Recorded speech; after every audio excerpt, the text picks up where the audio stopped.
Just as a reminder, the cost is $30. If you're in Griffin, there is a link there to the website so you can purchase one.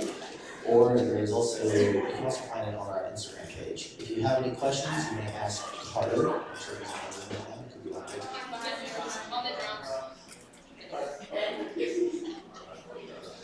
Next up, just a reminder, our fall retreat is coming up. It is this coming weekend. Remember, it costs us $30 unless you're a first timer, in which case it is $15. It'll be at Mahoney Valley Christian Service in Mahoney. Next up, we have soccer dinner, which is today at 4 p.m. It's going to be at the Turf and the Rec, and then dinner will be provided at 6 p.m. in the Shocker Community Room. And next up, on the 25th of September at noon, over at the Rinker Center, there's going to be a Ukraine culture exchange, so stop on by. As well as the September, also on that same day, but at 7:30, is our mission trip meeting to Netherlands. There's a meeting there if you'd like to, if you have any interest, I advise showing up. Caleb will be speaking. And on October 12th, at 12 o'clock, we're having our men's golf outing. It'll be at Back Nines in Indy. The cost is $24. And if you have more questions, I advise asking Quentin back there.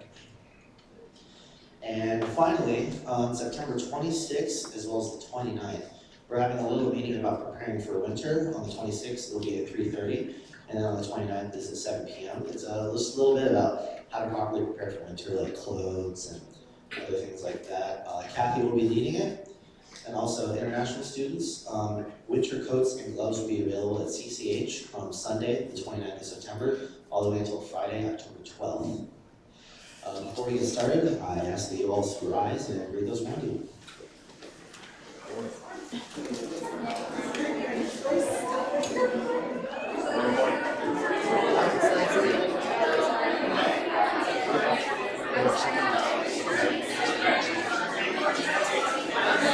Good to see you, gentlemen. Morning. Good. How are you? I'm good. Yeah, good. I just know that to make it. I've been in service and not reading. Yeah, I just want to make sure I read it. We appreciate it.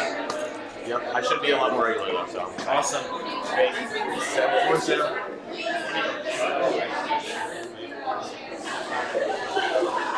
Right before you were restricted. That's those are my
Worthy of every song we could ever sing.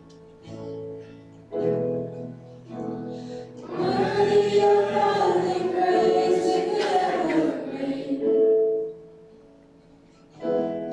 Worthy of every breath we could ever breathe. We live for you.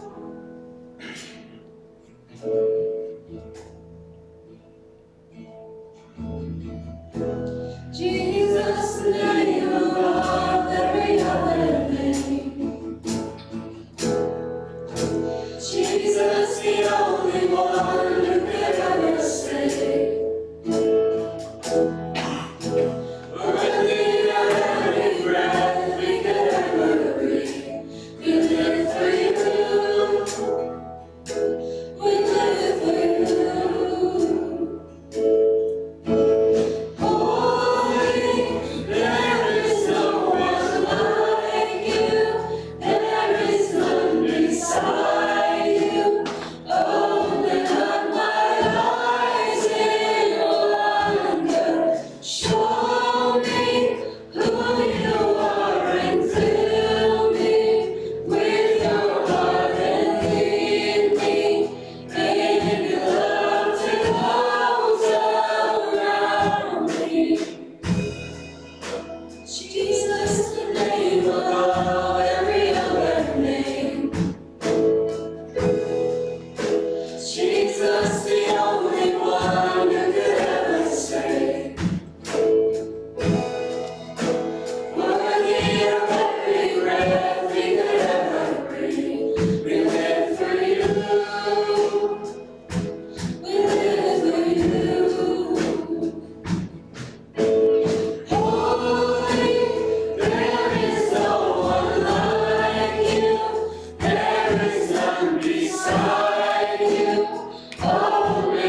You may be seated.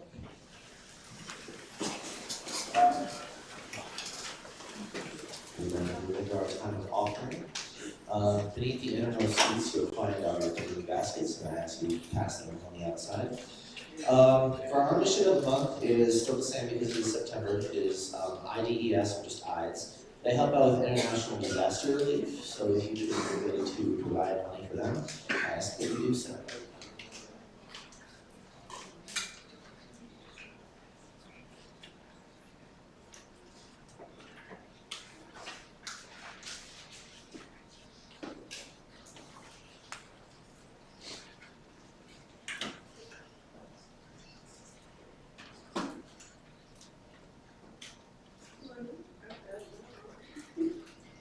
All right. Hi, good morning. So today's scripture reading, it comes from Isaiah chapter 56, verses 6 through 8. And the foreigners who join themselves to the Lord, to minister to him, to love the name of the Lord, and to be his servants, everyone who keeps the Sabbath and does not profane it and holds fast to my covenant, these I will bring to my holy mountain. I will make them joyful in the house of prayer. Their burnt offerings and their sacrifices will be accepted on my altar, for my house shall be called a house of prayer for all peoples. The Lord God, who gathers the outcasts of Israel, declares, I will gather yet others to him, besides those already gathered.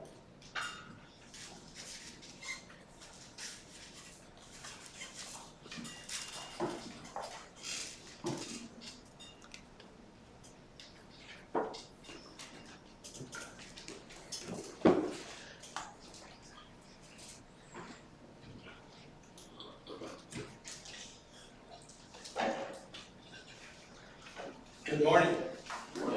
It's good to see you all. You're all warmed up, alert, ready to go. We're in Genesis. We're going to start. No, I know your problem. We talked about it earlier this morning. We're going to be in Genesis chapter 11 at the end, and then the meat of what we're going to be is at the very first few verses of chapter 12. And something I want to say before we get into this. First, Caleb did a good job in his message last week in talking about family. And family is going to be an important part of how we see God is working in this passage today. So there's a connection between those two. And particularly if you read the whole book of Genesis all at once, you'll see how families play a big part in the story, and how family is both a way in which God brings blessing. And there's an interesting phrase in our passage today that through Abram all families of the earth will be blessed. So that we kind of get this picture of what God is wanting to do and how to work through people of every background and nation and culture. And I just think it's interesting how that term family comes into play here in describing that. There are forces in our culture today that are anti-family. I just read about a course, and I forget the university, I have to go back and look at the news report, a course that was using the book Abolish the Family. Yeah, all right? At a state university in these United States, all right? So, I'm just mentioning that for you to keep your eyes open, your ears open. There are people who see family as a bad thing.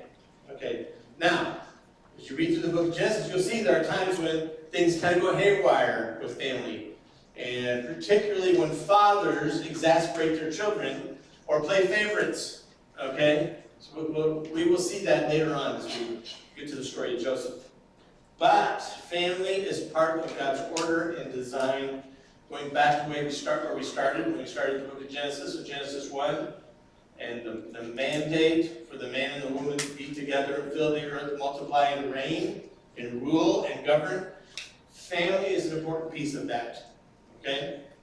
So, that's one thing to notice and see. The other thing that is important for us is we have to be attentive, because we have been shaped by the West. Those of us who've grown up and lived in the United States, okay? Even some of you who in this room who were not born in the United States, but you hear from other countries, unfortunately there's some things about our culture that has impacted your culture, right? Okay? That Western mindset, there's good things and there's bad things, but it's different, okay? So we have to remember that this was written, these stories were written in a Near Eastern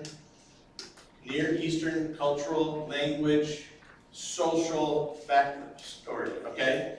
So the word that's most apparent, if you pick up the Bible and start with Genesis, to remember that the book of Genesis was written in Hebrew. Hebrew is not English. You guys got that? I know you guys are smart, you're university students, you should know this. Hebrew is not, so you have to translate from Hebrew into English, right? And anybody here have done a little bit of that? You know, worked in the language, you have to translate, okay? It was eye-opening for me when I was taking my first Greek class to learn. And Greek and English are at least two Western languages. And English builds on some structure of Greek, okay, in terms of how it works.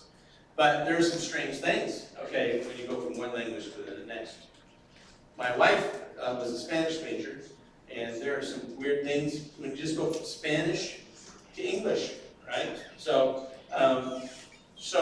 when we're reading these stories, we're thinking about people who were Jews, who come from a Semitic background, and Hebrew does things differently. I'm going to show you a couple of those, all right, in this passage for that I think helps bring out some things that God is doing, okay? Or at least challenges us to think, okay, and reflect on what He's doing, what He's asking us to do, okay?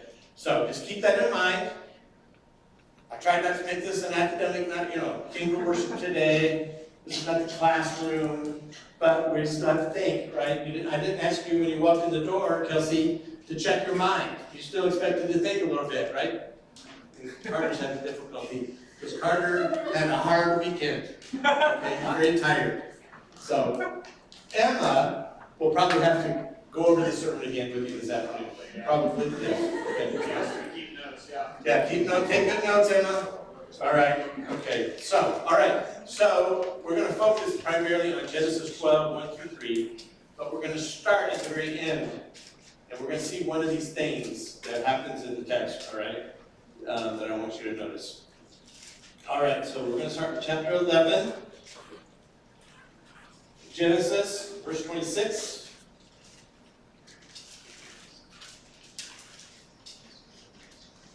This is one of those places where the verse numbers and chapter numbers don't help us real well, okay? Because sometimes they can trick us as to what the structure is of these stories, of these writings, okay?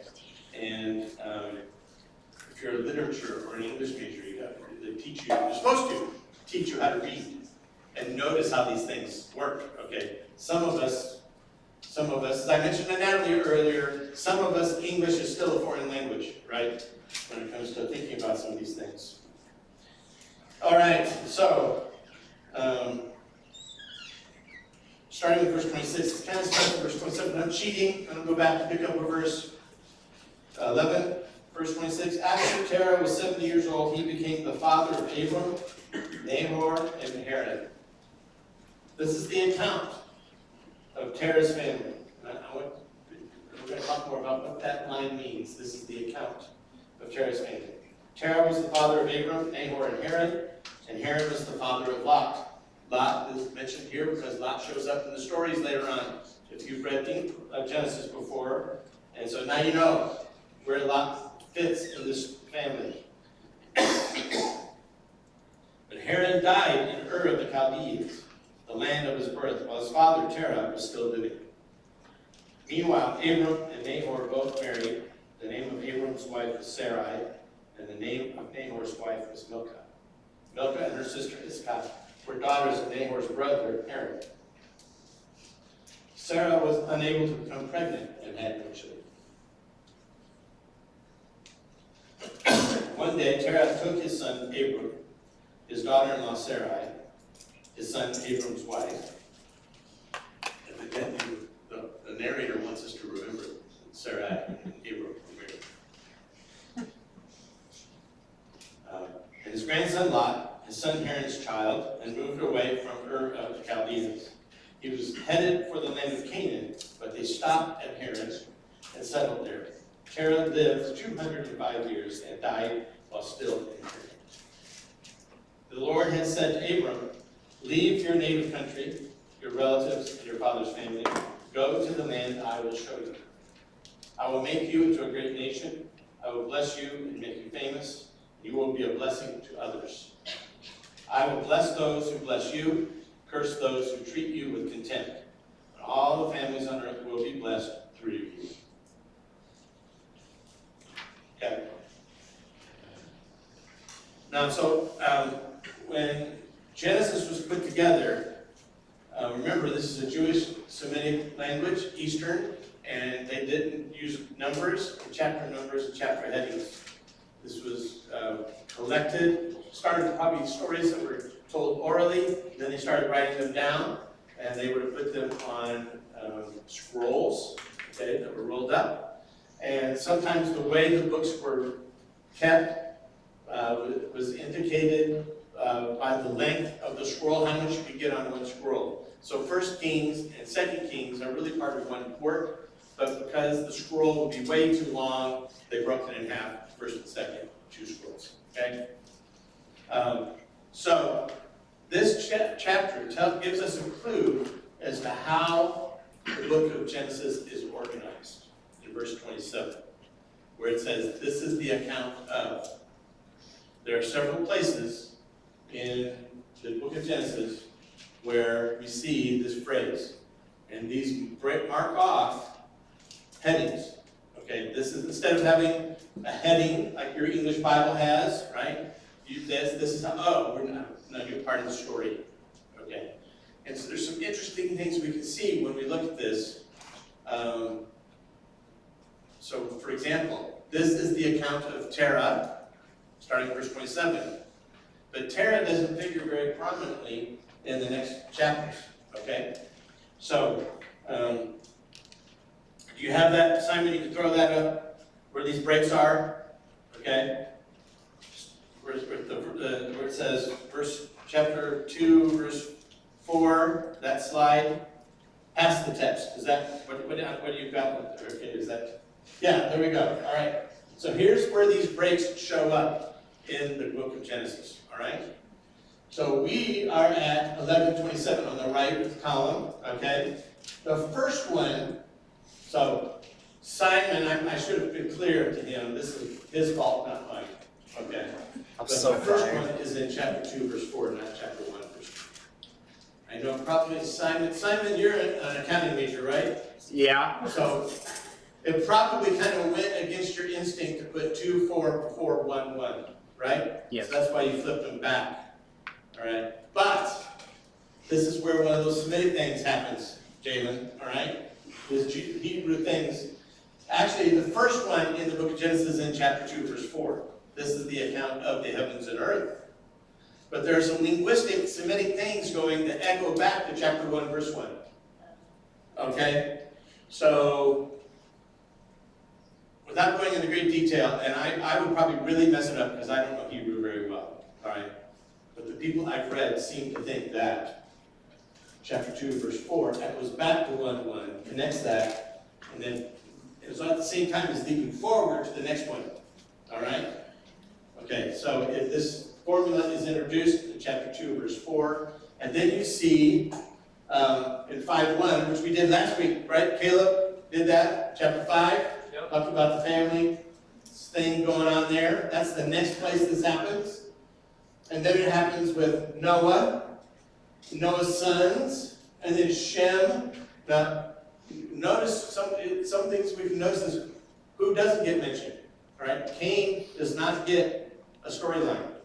Cain goes off, he's cursed, wanders around because he did bad things. All right, so he's missing from this thing. So the Shem, then we were at Terah, then Ishmael, Isaac, Esau, Jacob. Now, as you read through these, one of the things you'll notice if you read this story that we're about to talk about with Terah and Abram, Terah kind of falls out. He doesn't last very long in the story.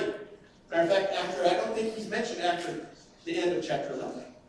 It's all Abram, all the time, 24/7. Abram and his descendants take the attention from here on out. Okay, this happens 2 other times. This is interesting. Okay, so you've got Terah introducing essentially the story of Abraham, and then Isaac, who tells the story of Jacob, and Jacob who tells the story of Joseph. So if you go to the end of the book, and it's the longest section in the whole book of Genesis, it's all about Joseph and bringing his father to Egypt, and the time in Egypt, and the famine, and the blessing. So it's just an interesting thing. Okay, we see it start here with Terah and Abram. And I am going to make a suggestion in a minute of what I think the story is wanting us to think about, okay, by doing that. Why say this is the account? Why not say, if I was an author writing in English, I would say this is really the story about Abram. But it's the story about Terah. What's going on? Why does he do that? Okay, so we'll come back to that in just a minute. All right, so we have these accounts, and we have this introduction, and where's Terah, Abram? What's God doing here? Okay, I'm gonna come back to that. I'll cycle back to that in just a minute. All right, now something else that's interesting here with Terah is his family's introduced. We believe Abram is the firstborn because he's listed first. That's pretty typical in that culture. And their wives, their families. A couple of things that are introduced here that play big in the story later. One is the Promised Land. All right, and if you pick up the story just at chapter 12, verse 1, and where God says, "I will go to a land I'm going to show you," but the land is not named. If you start there, but the land is named at the end of chapter 11. Okay, Terah was going to Canaan. The narrator wants us to understand that that's where God wanted him to go, but he stops. Okay, so the Promised Land is Canaan, and that figures very large in the story of the rest of the Old Testament. The land of Canaan that the Israelites inherit and are given by God. And we are still dealing with that today in the news. All right? That interplay of what's going on with that land. Okay, the other thing that is mentioned here is Sarai is not able to have children. And that, so she was not able, some translations say she was barren, not able to bear children. And so the promise to Abram is made specific later that Sarah would have a child. Okay, we'll talk about that story later, I think. But what you notice now is, if you're an attentive reader, you're going, aha, something's up with the land, something's up with Sarah who can't have children. And then God makes promise about descendants in just a few verses, just a few lines. There's tension here if you're a literature person, right? God has made a promise. How is that going to be fulfilled in the story? If she can't have children, how's that going to happen? So your interest should be picked up if you're paying attention and a good close reader, right? How is God going to do this? All right. Now, one of the things you'll see as you read through the Bible is often there are interesting things God does with families and birthing babies and children, right? See that with Hannah and Samuel, see that with Mary and Jesus. Okay, so this starts kind of here with Sarah and Abram and at their old age, okay? So, all right, so before we get into chapter 12, one of the things I want to notice is Terah stops. So we have Sarah, who can't have children, on the way to Canaan, but then Terah, who's traveling, he's walking, taking his family. He comes to Haran, and he stops.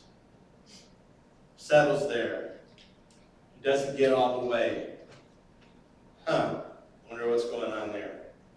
Okay, have you ever known people who were on a journey of some kind, and then they get to a point, and I think that there's some spiritual significance here, and then they stop. They don't finish the journey. They don't finish what God is leading them on. Terah stops. Okay? So that leads us to chapter 12, what God says to Abram. All right, so I want to look at that a little bit more closely. And we're going to make some suggestions as we read this. Let's look at this, all right, for you to think about. All right? All right, so God says in chapter 12, verse 1, this is the New Living. Some translations say go. Some say leave. I like the word leave, okay?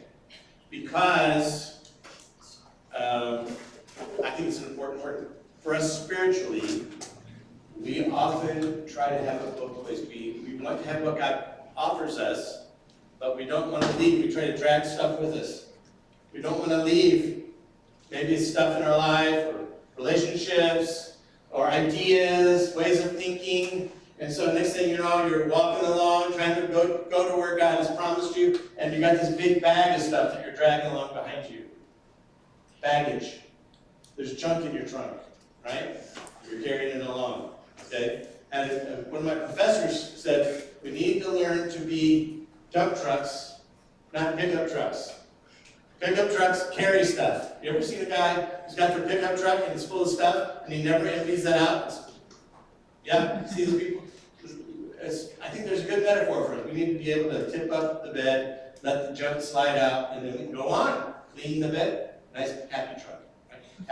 Happy truck, happy life. Right? Get rid of the junk. Leave. Leave. Okay? Earlier in the book of Genesis, we were having a little conversation a couple weeks ago, right?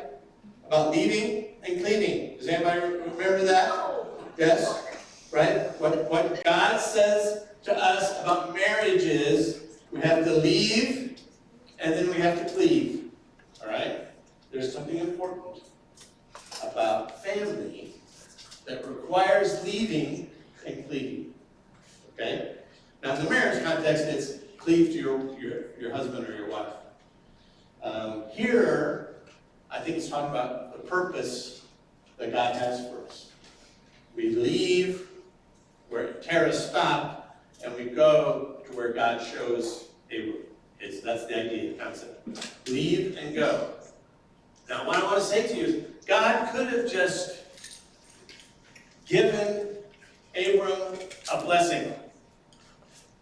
Right? Just, here you go. Here's the gift. It's in a nice box, bow on top. Here you are. Okay? But notice, God does not do that. He says, before you get this blessing, you have to leave.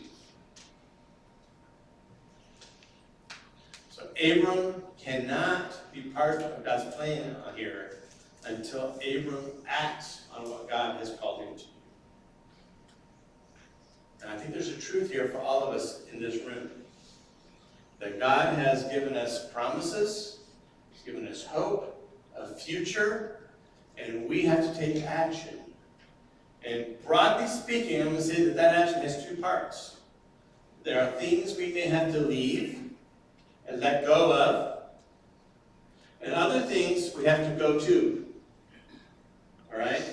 So in this case, God says, leave your father's house, your ancestors, your family, and go to the land I will show you. So there's a purpose that God has for us, and He defines what it is. God will show Abram the land. He'll tell him where to go. Right? I think this is very important for us as we think about Abram. And Paul in Romans talks about Abraham as a very important example of faith for us, who's pointing us towards Christ. But it's God who shows Abram his purpose and his place and his blessing. We live in a culture that says it's all about you. Your purpose, your calling. You decide. You make the path. You make the way. And that's a lie. Spiritually, from a Christian perspective, from a biblical perspective, we need to listen to what God has to say and identify for us to go. Where does God want us to go? What kind of people does God want us to be? And we are in a position where we have to listen and look for what God shows us is our destination and our hope. Leave and go to a place I will show you. Okay? That is the promise. The command, that's the instruction.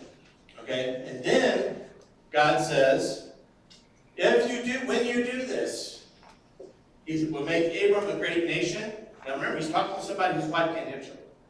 I will make you a great nation. I will bless you, and I will make your name great. Okay? Great nation, bless, great name. Those three things God will do for Abram and in Abram. Now here's another little wrinkle that I think is important. This is not just for Abram, but it's for us. There's a promise here for us. That through Abram, God's plan is to bless all nations, all families of the earth. So God has a big picture, vision He's working towards. He wants to provide this blessing, okay, to God, to Abram and to us. All right, so that's chapter 12, verses 1 to 2. Leave and go. God's action, He will make Abram a great nation. He will bless Abraham, make his name great. And these are actions God promised to do if Abram puts his trust and faith in God. Okay. There's a relationship there between Abram's faith and his faithful action and God's promise and his action. These things will happen. So, today, in the world today, we are still talking about this man thousands of years later. His name has become great. And I believe there's a truth here about what we do and think about Abram. Right? That's where I kind of want to close and look at this. All right, what happens here? So because Abram, we're going next week. I don't want to say too much here because next week I'm going to talk about this. Next week, I preached 2 weeks in a row. So there we go. So next week we're going to talk about verse 4, where it says, Abram went and did as God said. All right? So we're going to talk about that. So I don't want to say too much about that now. But we're going to do that next week. And so you have to come back to get part 2. Okay? All right? But interesting thing that God says in verse 3. He says, so this is where we come in. All right? Those people who bless Abram, God will bless. If you think highly of Abram, if you look to Abram as an example of faith and seek to follow in his path of listening to God and following God, God promises to bless you. If you bless Abram, God will bless you. The other side of that is if you curse Abram, I don't like what Abraham did. I don't like what he stands for. God will curse you. All right? That's the way it is. God promised to bless those who bless Abraham. He says He will curse those who curse Abraham. All right? Now, there's something very interesting here. I'm going to try and explain. Natalie tried to help me with this morning. So if it's not clear to you, Natalie can help you because she's our English language person, right? Yeah, I'm poking the bear right now. I was trying to, I thought if I could explain, not because I think very highly of Natalie, just want you to know, but she's an English major. So I was going to explain what I'm about to talk about because she's an English major, right? And it would help you get it right. That's what I was trying to do, make sure I explain this correctly, okay? But there is a sense, and this blessing is talked about in a passive sense and a reflexive sense. Okay? Passive means it's a gift, Jalen, that comes to you. You're just sitting there. Here's my phone. Put your hand out. You take it. The only thing you did is hold out your hand. I put my phone in your hand. You received it. Okay? It's pure reception. You're not going to give that back to me, right? Yes. Okay. Good. All right. So that's passive. All you do is receive the action. I initiate. Jalen receives. In this case, it's God who initiates the blessing. People who bless Abram receive a blessing. Okay? There's also a place, there's several places in Genesis where this is used in a reflexive sense. And there are some people who are Hebrew experts who say that there's this verb that's used here in chapter 12, verse 3, is both. I don't know. My head is kind of, I was trying to think about this, okay? Then I had to put all stuff back in, okay? Thank you for laughing. Those two people who laughed at my joke. All right, so passive and reflexive. So it's something like this. When you bless Abraham and God blesses you, that's the passive part. You receive it. But the reflexive part is there's an active part of you blessing Abraham. You take action. You acknowledge Abraham. You see his faith. You say it's a good thing, and you bless. And blessing means I'm thankful for Abraham, who set the example for faith so that I can follow. That's a good thing. Thank you, God, for what you provided for me through Abraham. That's the blessing. We bless Abraham. We bless God. And the Bible suggests that it's not just passive, Carter. It's not just passive. It's reflexive. That when you bless Abraham, you're blessing yourself. What do you think about that? Let's give you something to talk to Emma about this afternoon, okay? All right? So it's both. When you bless Abraham, you're blessing yourself. All the families of the earth who bless Abraham are blessing themselves. So let's bring it a little closer. So we believe, and I think the Bible story is that the blessing, if you want to narrow it down, what is the blessing? Is Christ. The blessing is that God was planning to bring hope and redemption and truth to us through Jesus, who is the descendant of Abraham. Okay? That's the blessing. And everybody who says yes to Jesus, confesses Christ as their Lord, is blessed and blesses themselves. You take that action. If you are sitting here in this room, some of you I know fairly well. Some of you I don't know. I'm not so sure. I don't know. Yeah, I don't know where you are with that. But maybe you've been holding back. I'm not so sure. I'm not so sure I want to say yes to Jesus. I'm not sure I want to confess Christ.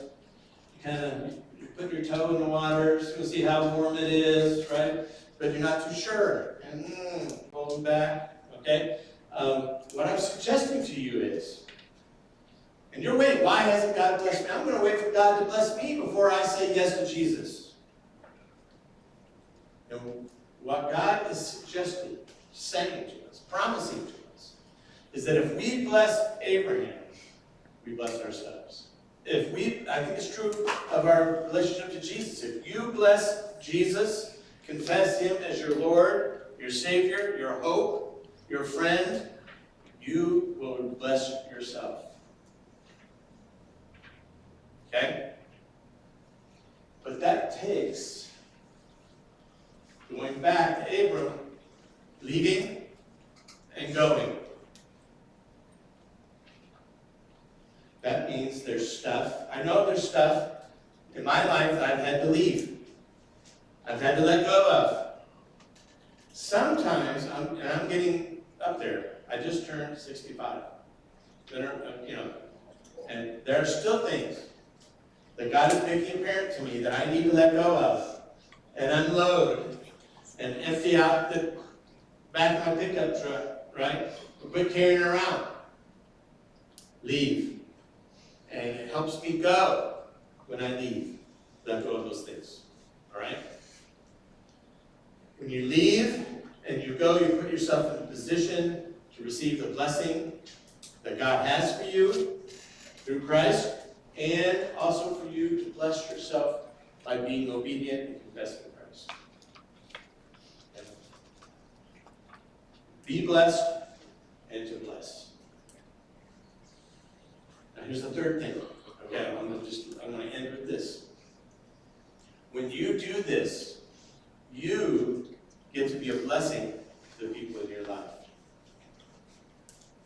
You receive a blessing from God, you bless yourself, and by the example of your faith, by the example of your leaving and going and following God, God can bless others through you, and you can bless others. But if we sit like Terah and don't go, we can't be that blessing.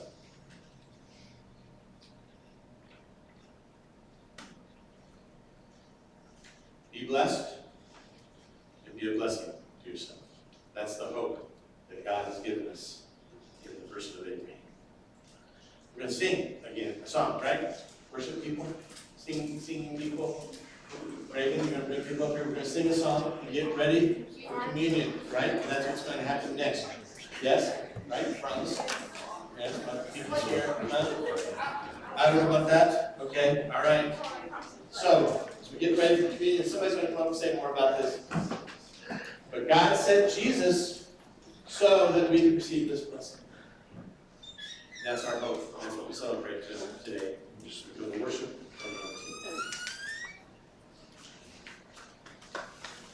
Please stand and worship.